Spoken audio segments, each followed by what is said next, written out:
What's up, you guys? Welcome into iHeartRadio's official wrestling podcast, the Battleground Podcast. And it is a big week in Nashville coming up. And, there's a lot of things going on. And if you're a pro wrestling fan, you know everything that's been happening. I'm going to bring in my co-host, Eli, because we're all pretty pumped about everything that's going on surrounding that weekend. I mean, we were texting back and forth once we found out the announcement of Starrcast is going to be in Nashville.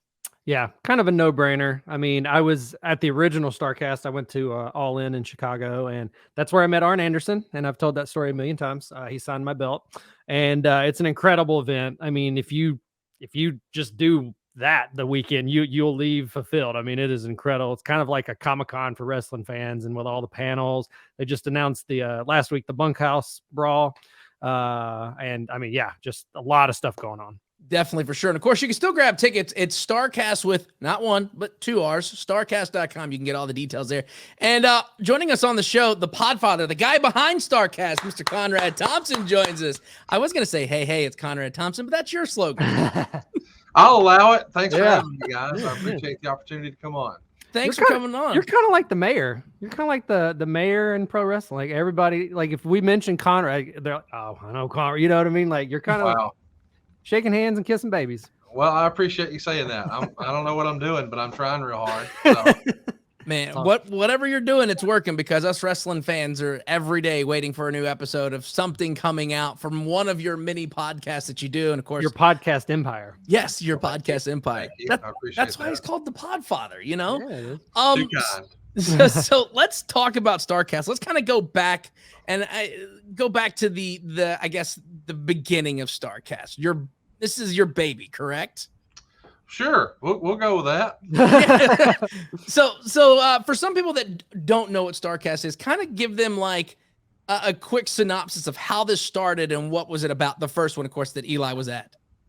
So in late 2017, there started to be a lot of chatter that Cody Rhodes and the Young Bucks were going to try to one-up Dave Meltzer's challenge, if you will, that they couldn't sell a 10,000-seat arena. And Cody said, I'll take that bet. And there became a lot of talk and chatter that, hey, maybe they're going to try to put together a show. And my wife and I went to Mexico for the new year and hung out for her birthday. And we came back through the Atlanta airport through customs. And I happened to see someone standing there in a New Japan jumpsuit with a hoodie on. And I did a double take, and I thought, wait a minute, I think that's Brandy standing next to that individual. I think that's Cody, but I'm not sure. Well, fast forward, and about 2 hours later, I got a DM that said, hey, man, were you just in customs in Atlanta? And so we started going back and forth, and I said, hey, man, I got an idea I want to pitch you. And he goes, okay. And I said, if you guys are really going to do this all-in arena show and try to put 10,000 people in the room, what if we made it a destination? And what if there was a convention surrounding your event? And I said, hey, if you guys don't sort of do one yourselves, somebody might do it, and you don't have any control or influence over it. And so he said, okay, well, that's an interesting idea. Can you put something on paper, and I'll show the Bucks? So I did.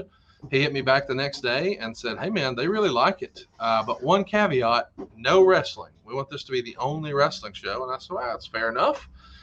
So we started working together, and Cody and I became really, really good friends during that time. And I'm really proud of that original Starrcast. I mean, I'll be honest, I had absolutely no freaking clue what I was doing. I had never done it before. You know, I've done a lot of business in the mortgage world before, and I had done a lot of podcasts, but I'd never put together an event, you know, with meet and greets and lines and ticketing. And that was just, it was overwhelming. And one of the worst weekends of my life, but one of the most rewarding, because everywhere I went, people were thanking me for putting together what they were calling the Woodstock of wrestling.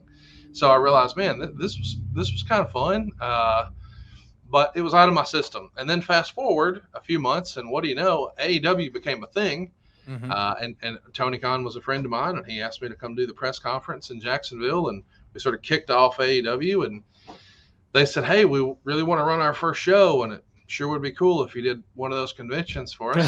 Starrcast 2 in Las Vegas. And then we did it again for 3 and did it again for 4. And then the pandemic happened. We took a couple years off. And when I saw there was a stadium show coming to Nashville and no WrestleCon and no WrestleCade, I thought, oh, man, it's just 2 hours away. I said I wasn't doing this anymore, but it's just 2 hours away, and there's going to be 70,000 fans. or we thought at the time maybe. And I still had, something in me that said, I got to deliver the roast of Ric Flair. We had teased that. We had promoted that. That was the plan for it to happen in Vegas. He wound up being hospitalized and we couldn't pull it off. But somehow, some way, we pulled it off. And me being me, I thought, well, what are we going to do Sunday? I mean, there's no SummerSlam. And right. I decided, hey, what if we did a super show, like a super indie show? And then eventually someone pitched me an idea that said, don't you think it's a little off-putting? It's a little disappointing that a lot of wrestlers have their last match and don't know it's their last match. Like when Kobe Bryant had his last game, we knew a season ahead of time. Oh, yeah. He did a farewell tour, and every city he played in, people could celebrate him. But a lot of times a guy just has his last match and did not know that. Yeah. And it could be a throwaway. It could be a crappy match. It could be in front of 100 people. Like you never know. Well, so the thing that really stuck out to me is I was doing a podcast with Eric Bischoff early in the year, and we talked about Hulk Hogan in TNA, I don't know, 15 years ago or whatever it was. And he had his very last match in the UK in a random 6-man tag, no cameras present, and he never wrestled again. And the idea that Hulk Hogan's last match wasn't at a WrestleMania, it wasn't at a SummerSlam, it wasn't even in America, it wasn't in New York City, it wasn't in Tampa, it was somewhere in Europe in a 6-man tag with no cameras. And I thought, that just doesn't seem right. No. And anyway, as long as I've known Rick, every few months he would hit me up and, we would be hanging out, and casually he would just bring it up. Hey, what if? And so I said, hey, man, what if? And before I finished the sentence, I'm in. So right. I thought I would never promote wrestling. I swore I would never promote wrestling, and now I am. And it just so happens to be Ric Flair's last match. So no pressure, guys. No pressure. Let's just go to the Mount Rushmore and pick one, and there you go crazy. Yeah, and I think a lot of times when I tell my friends that maybe I don't remember how Cody refers to him, but grew up and then they kind of lost interest and all that. Telling them about the weekend and Flair's last match and everything, and the number one thing is like, why the fuck would he do that? For the control. This is his way to do it. And this whole weekend is going to be a celebration with the roast, the 4 Horsemen reunion, his final match. I mean, it's kind of like you said, like Kobe's the year plan of the fair. Even I'm a big Cardinals fan, so Pujols in the home run derby. I mean, he had a monster reception, didn't win it, but still, it's just kind of their farewell and all that kind of stuff. So I can't really fault him for that at all, because you're absolutely right. I mean, they could wrestle a house match and then they get back and they're cut and then boom, that's it. They're done wrestling. I mean, you just have no control over it. Well, I mean, here's the thing for me. As we're recording this, the Rolling Stones are touring. Why? Yeah, exactly. It's in their blood. A lot of people who are against the idea of Rick wrestling say, oh, he must need the money. Y'all reckon Mick Jagger needs the money? Right. No, he's doing it. I mean, Rick could comfortably retire just on his cameo earnings, much less all. He is the highest autograph circuit rate of anyone. I know there was a big uproar recently about another star who's in that business now, and people were saying, "Do you believe they charge that much?" Well, Rick's is almost double. So he's fine. This is more about the glory, and he wants to be on that stage and walk that aisle and be Ric Flair one last time. And given the fact that since he wrestled last, he lost his son and he nearly lost his life. And man, what's wrong with being Ric Flair one more time? Exactly. I'm all for it. His doctor's for it. He feels like he can do it. He's comfortable. His doctor's comfortable. Let's go, man. We're going to have some fun July 31st at RicFlairsLastMatch.com. Definitely. Absolutely. For sure. And you talk about Ric Flair's autograph, and I've got, several autograph stuff from Rick. And, like you said, he doesn't need the money. I was there in an autograph signing last year in Franklin when he was cutting cameos while he was signing stuff. Like, there's no reason, but that's what's we've talked about this on our show before.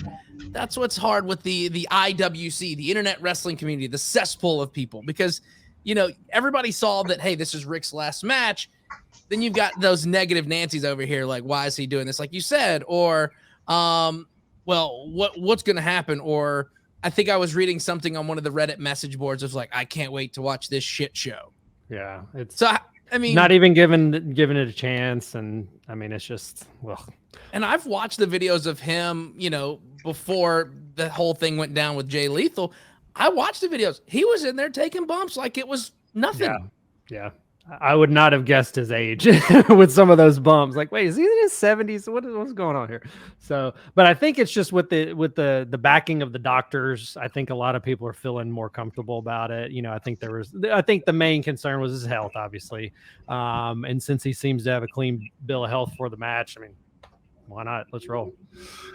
Yeah, I mean, I think it's his call. I know that there was a couple of pretty vocal people who tried to motivate local municipalities and things like that to get them to stop this. But the reality is it's up to Rick. And, this is America. This is what we do. And on some level, I know that a lot of people are going to be upset with this, but what's the difference between some of these touring acts who are all over the world and playing their ass off and losing 12 pounds of sweat a night and all this, performing their shows, and Rick doing his thing? It's a tag match, guys. If you're expecting a 5, 6, or 7-star affair, sort of Kenny Omega, AJ Styles, Bryan Danielson, hard hitting, that's not what this is going to be. No. You know what 45-minute Iron Man. No, we're not getting that. Are you? No. I've become pretty good friends with Brian James in the last year, and he often says the money is in the moments. Mm-hmm. And when people talk about, let's talk about Hulk Hogan and The Rock. That's Cody Rhodes, who we talked about earlier. That's his favorite match ever. Is it his favorite match because of the high spots, because of the hot, flashy moves, because of the false finishes, or because of the moments? Mm-hmm. I mean, there were so many great moments from All In, and I know you guys were there, but to me, the real main event was Cody and Nick Aldis, not what went on last. Yeah, but when those guys just stood across from each other and looked at each other, and the crowd just got louder and louder and louder, and they looked to the left and they looked to the right, and they just got louder and louder and louder. There wasn't a tope suicida. There was no 720. There was no table spot. Mm-hmm. They were just ready for that moment. That was a moment, and that was the moment. Yeah, you're going to get that moment at Ric Flair's last match. Probably several of them.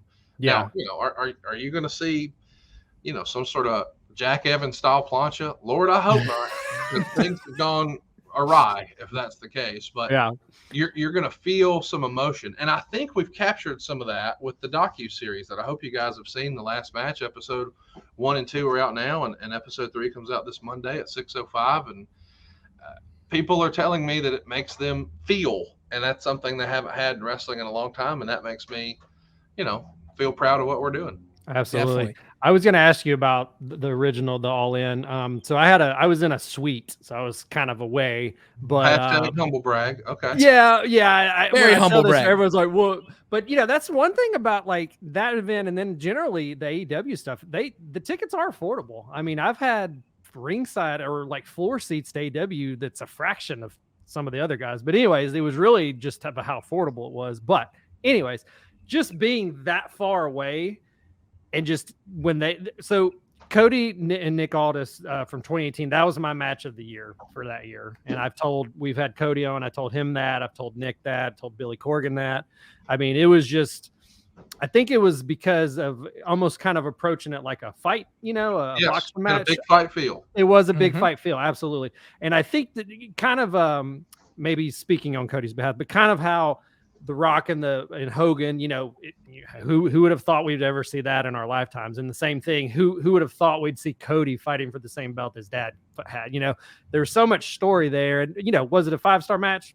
Probably not. But I mean, just the story itself and the moments, you just can't put a price on it. We don't get a lot of matches like that. We get a lot of, incredible athletic events, spots and, a lot of stuff like that. But a lot of these just moments, they are few and far between, Absolutely. What do you, so this is kind of a fun question.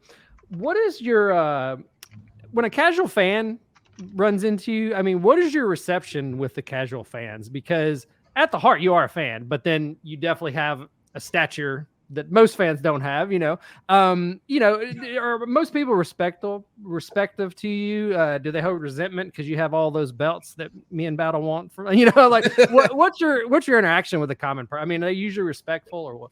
Well, first of all, I don't know what that means. I'm just a fan like everybody else. I mean, I think people who put on airs and carry themselves better than are assholes, and I hope to never be one of those people.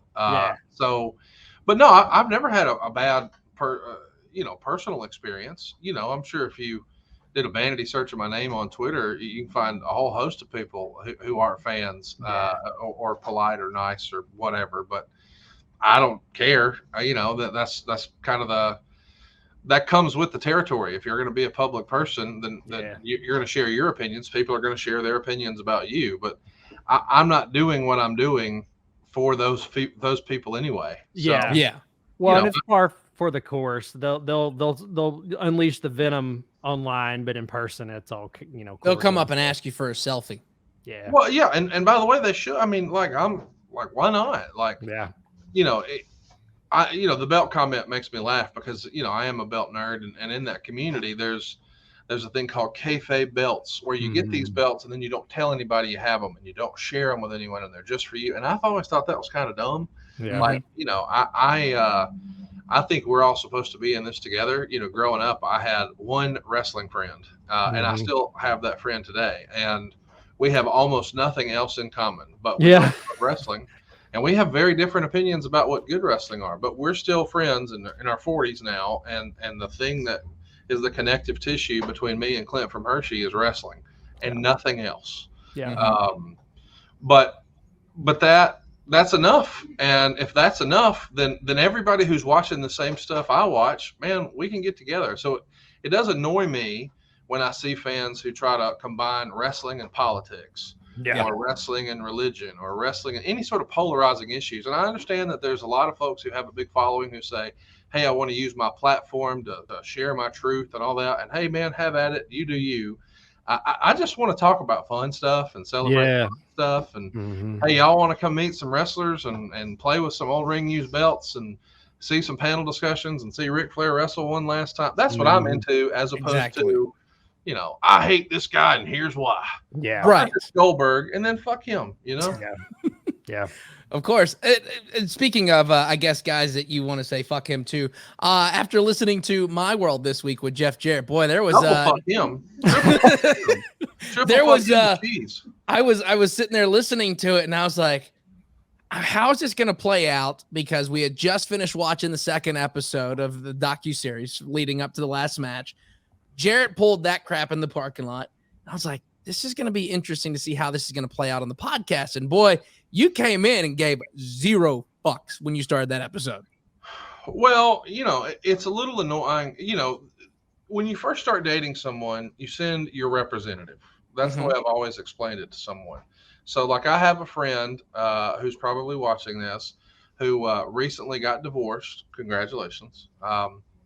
But he has a basement filled with old wrestling stuff, like old Steiner jackets and all kinds of belts, really cool stuff. But that's probably not something you show somebody on your first date. Right? He's into that, and you're probably also not, passing gas or sharing crazy opinions. You're on your best behavior. Yeah, and I feel like that's the Jeff Jarrett that I've done business with for the last year and a half. If you follow Jeff Jarrett on social, you wake up every day to a barrage of all this positive thinking stuff. But now you see the real Jeff Jarrett, which is a selfish, self-centered, arrogant, cocky, thinks his shit don't stink, needs his ass whipped kind of dude. And he's going to tote an old-fashioned country ass whipping July 31st at the Municipal Auditorium.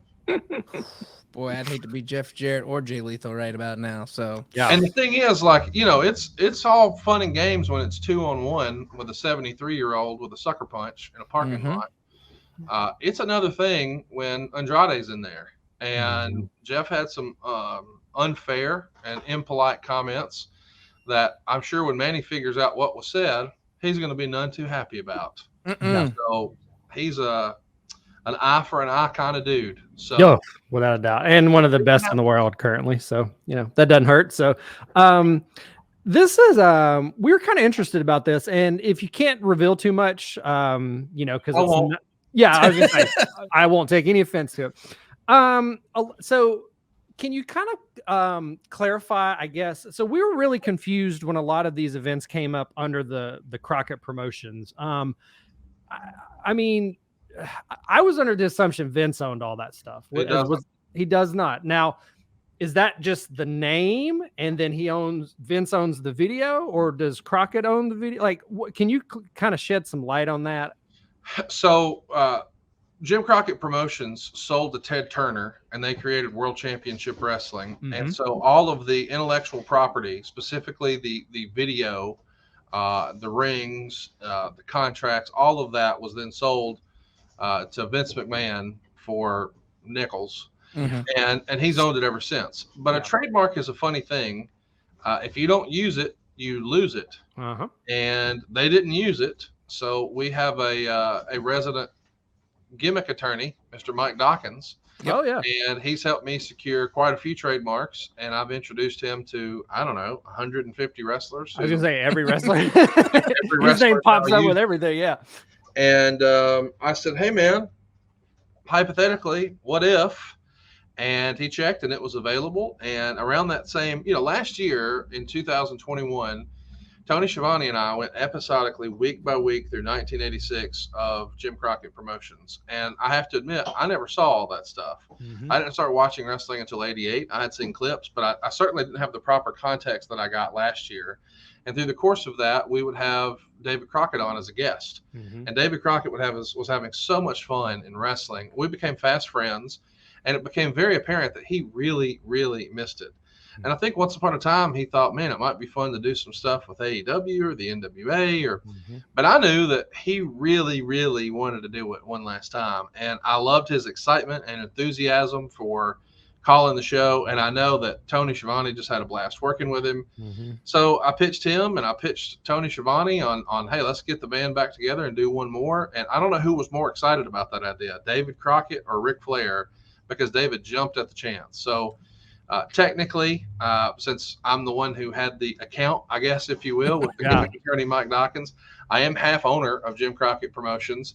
But I've told Mr. Crockett on August 1st, it's 100% his. I'm not trying to steal his family's legacy or anything like that. But I just know if I'm going to be the person helping sign some of these contracts and put together things, and I probably need to have my name on some stuff. But it's 100% his come August 1st. And if I'm honest with you, I don't know that he wants that to be the end. That's what it doesn't seem like. Yeah, we a lot of fun, and he's wondering, hey, what if? But just speaking for me, I don't know that I want to keep doing this. This is a lot with 15 podcasts and a mortgage company, and I'm trying to remodel a house and got 2 kids going to college and a wife who still likes to see me occasionally. So there's a lot going on, and this has been a lot of fun, but I don't know how we follow this realistically. I mean, maybe we'll try someday, but it's going to have to be the right circumstance, the right time, the right idea. But at least for now, this is going to be the ECW equivalent for, one night stand, or the transformative weekend for me as a wrestling fan. I didn't have proper closure for ECW. I didn't know it was going to close. Most of them in Pine Bluff, Arkansas, probably didn't know this is the last one. Maybe they did, but it just wasn't fitting. That wasn't how they were supposed to go out. Mm-hmm. So when they announced ECW's one night stand, I was 24 and a front row seat was $1,000, but I didn't care. I had to be there. Yeah. Yep. So I made the trek there, and I actually managed to find Jeremy Borash's email and begged him for an opportunity to buy some front rows for Hardcore Homecoming, and did the double dip and got both. And it was such a cool experience to have that closure as an ECW fan. Oh, yeah. The Jim Crockett Promotion fans never really got that. And I don't think people realized how great it was until it was gone. Oh, yeah. Mm-hmm. And now that it's been gone for a long time, I want to be able to use some of that old music, use that old set, use those old announcers, use those old graphics. And, well, who's more synonymous with Jim Crockett Promotions than acts like the Four Horsemen or the Rock and Roll Express, or Ric Flair. And they're all going to be there July 31st. Yeah, that's right. And of course, you can still grab tickets at Starrcast.com. That's where everything's at. You can also go to RicFlairsLastMatch.com. And I'm looking at this. I mean, you got a stacked lineup of who's. And like you said earlier, this is kind of like multi-promotions indie events. And of course, earlier in the week, you talked about the Bunkhouse, and then you just announced a new match. Can you tell us about that one that you just recently announced? Well, the Bunkhouse Battle Royal is something that I was really, really proud of. I wanted to have a tip of the cap to the old school Jim Crockett Promotions big events. And throughout 1985, 1986, 1987, there were so many Bunkhouse Stampedes. It was a regular thing, not just on the big pay-per-view that we saw in 1988, but a lot of the live events. You know, there were 10-man, 12-man, 15-man, 20-man. And I just thought it was really cool. And since we do have a lot of promotions, and someone asked me, maybe it was Jeff on My World, he said, which promotions are involved? And I sort of tongue in cheek responded, all of them. But I really can't think of many that we missed. Right. And thanks to this Battle Royal, I'm going to be able to check off a lot of others and really make this what I feel like is a Woodstock of wrestling. So I'm really proud of the Bunkhouse Stampede, and we're kind of doing it to honor one of our friends from my group chat. That has become affectionately known as the Sad News Bears. Something we did with adfreeshows.com. But we lost Mark Nielsen earlier this year. Who's somebody that we talked to, I don't know, 20 times a day for 8 years or something silly.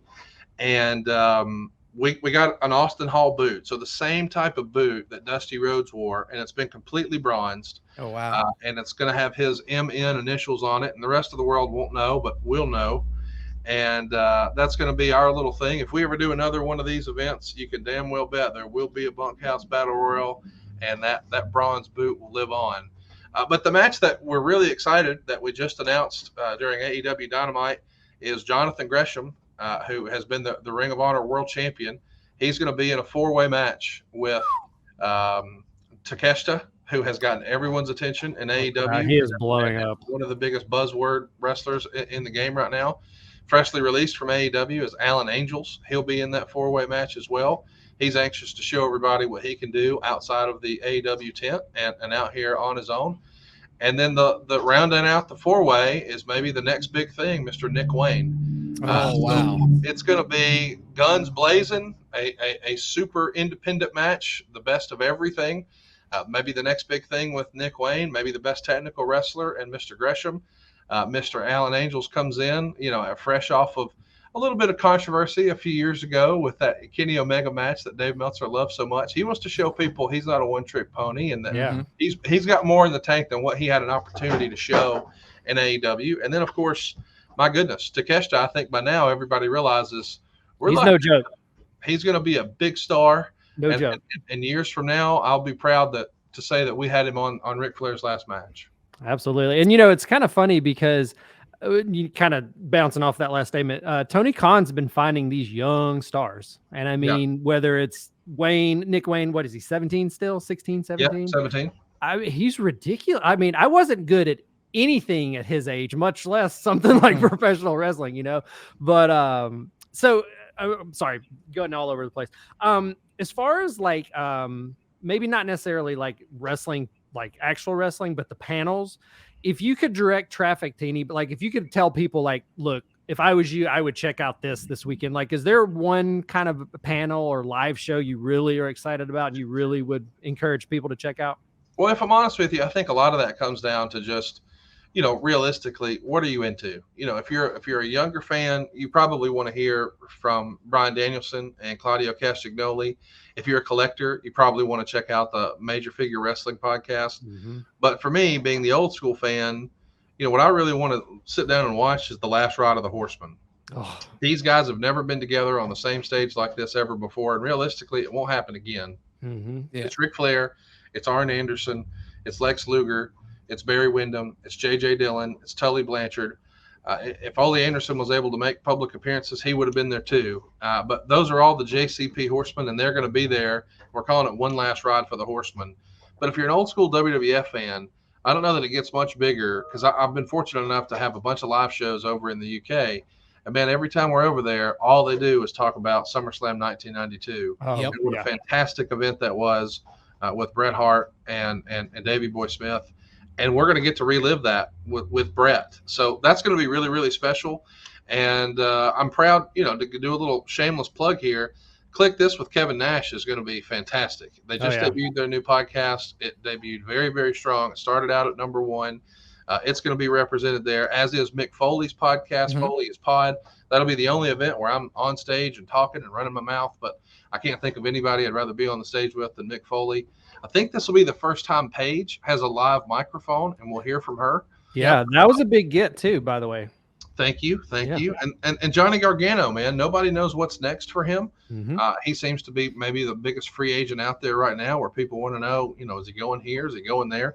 We'll try to dig out some answers. And I'm really excited that we're going to close the event with a conversation with Matt Hardy. He's obviously had a challenging year, from a family perspective, and he's going to have a pretty open and honest talk about that and about mental health and addiction. And it's going to be really unlike any other panel we've ever done. But if you're just looking for laughs, I don't think you can beat the roast of Ric Flair. We've got the comedians, and I've heard a lot of the jokes that I can't repeat because I can't believe they're there.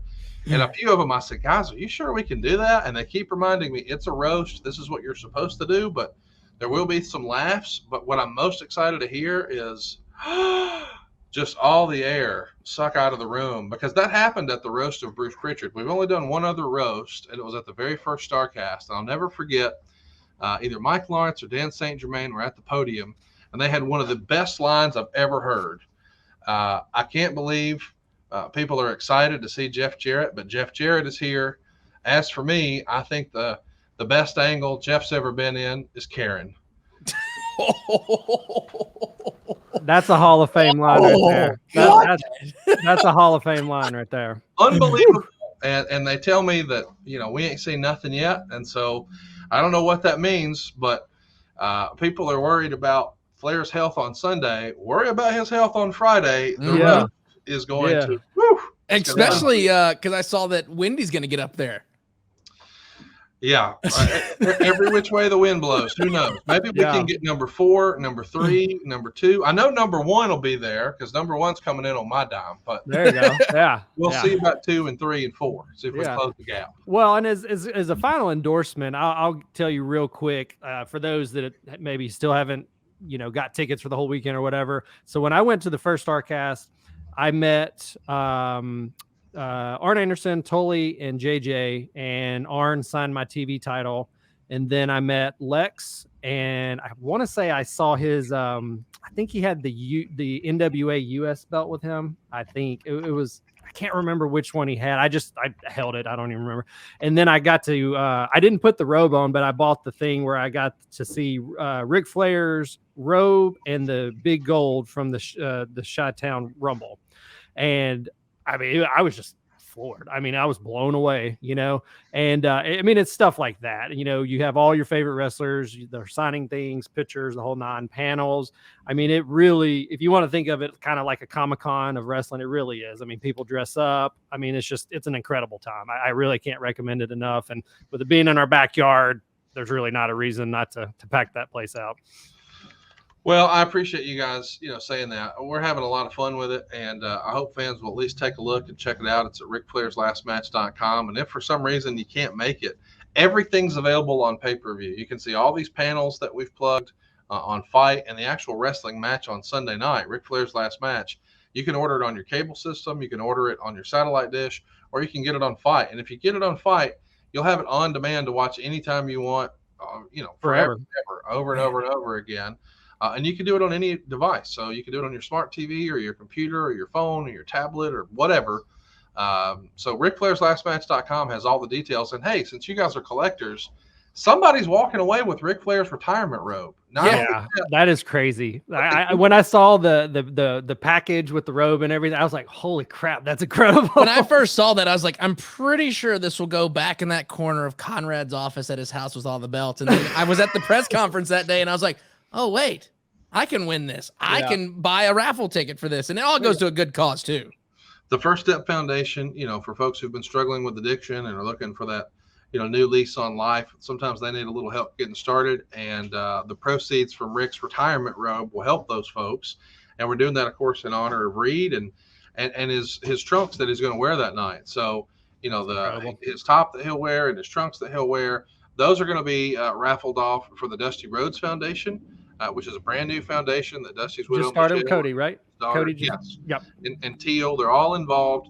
And what it does is it allows adolescent youth, so middle schoolers, high schoolers, kids who have to have certain requirements to play in school sports, but for whatever reason, just they can't afford the opportunity to play those sports. Well, this will help allow those kids the chance to succeed in athletics. And it's something that I know is important to the Rhodes family. And we're excited to know that some of Ric's athletic gear will help pay for gear for kids who are trying to do their thing in sports. Yeah. I got one more kind of fun one, and then we'll let you get going. So there's a lot of chatter online that are saying that the lineup for Ric Flair's last match is even stronger than the marquee pay-per-view that's going on that weekend. Does that stroke your ego a little bit? Like, wow, look what, I mean, on paper, the card you guys have assembled, it just keeps getting better. I mean, like, I know you said like this is a lot of undertaking, but I mean, if you're tooting your horn, I mean, these matches you're booking are pretty solid. This is a pretty solid event that's going down. Well, I appreciate you saying that. I kind of approach the podcast as, hey, what would I want to listen to? And I position myself as the first listener. And I think a lot of times folks who get into podcasting say, well, here's what I want to talk about. Well, it's not really what you want to talk about that matters. It's what do people want to hear about? And once you figure out what they're buying, it's easier to sell them stuff. And that's the reason wrestlers used to, quote unquote, call it in the ring. We'll try some stuff and it gets a big reaction. We'll do more. We'll try some other stuff. And if they're not responding, we'll stop doing that and move on to something else. And so I've really tried to do that with the podcast topics. And if it's something that I find entertaining or compelling or I'm having a good time with, I know that other folks, because I am our demo, right? I am a wrestling fan. I'm the average age. The average age of our listeners is 41. I'm 41.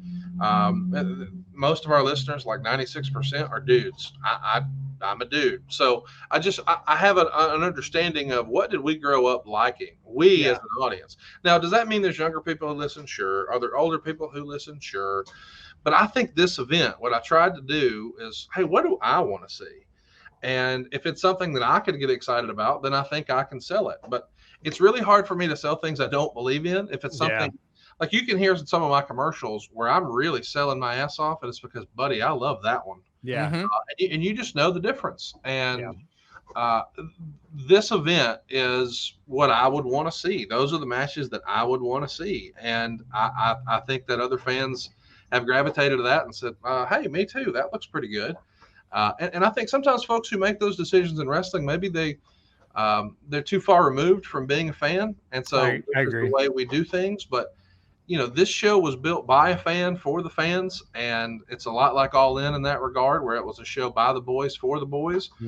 Well, by the fans for the fans. And I hope they dig it. And if they do, maybe we'll get talked into doing another one. But if not, this is the one. But this is the last match for Ric Flair. It's RicFlairsLastMatch.com. It's incredible. Well, Conrad, we don't want to take up too much of your time. I know you're a busy person. And, of course, RicFlairsLastMatch.com is where you can buy the tickets. Is there anything else you want to say to people that are watching this, listening to this right now before we let you go? Well, I'll tell you this. I know you guys have a lot of listeners in the Nashville area. And if you happen to see Jeff Jarrett over the next week or so, tell him how much he meant to you. Because although this is being promoted as Ric Flair's last match, this is Jeff Jarrett's last match. Andrade is going to make sure that. He tried to stab my kid's grandfather in the head. Well, not tried. He did. It was bad. And then he ran his mouth on his podcast. And when Andrade finds out, there will be a reckoning. Buckle up, Mr. Jarrett. Yeah. God, it's going to be so good.